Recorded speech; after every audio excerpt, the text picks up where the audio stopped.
પંચમહાલના નસીરપુર ગામે છોકરી ભગાડી જવા બાબતે મોટું ધીંગાણું થયું છે, જેમાં યુવતીના પરિજનો હથિયાર સાથે આવ્યા અને નજીકની દુકાનમાંથી પેટ્રોલ લઈને યુવકનું ઘર સળગાવી દીધું। આ ઉપરાંત ધારિયાથી હુમલો કરતા એક મહિલાનું માથું ફાટી ગયું, જેને સારવાર અર્થે ગોધરા હોસ્પિટલ ખસેડવામાં આવ્યા હતા। હાલ આ ઘટનાને લઈને ગામમાં ભયનો માહોલ છે। બનાવ એવો બન્યો છે કે અમારે છોકરાનો છોકરો છોકરી લઈને ભાગી ગયો। આજે 22 દિવસ થાય છે અને એના પપ્પા ને એમ કરીને 3-4 દિવસ 4 જણ આજે આવ્યા હતા।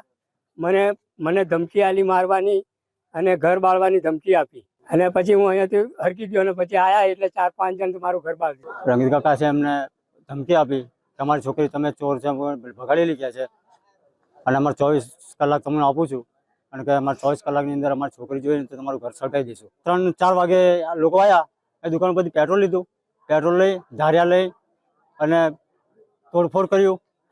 એટલે મેં 100 નંબર પર ફોન કર્યો, પણ 100 નંબર ફોન લાગ્યો।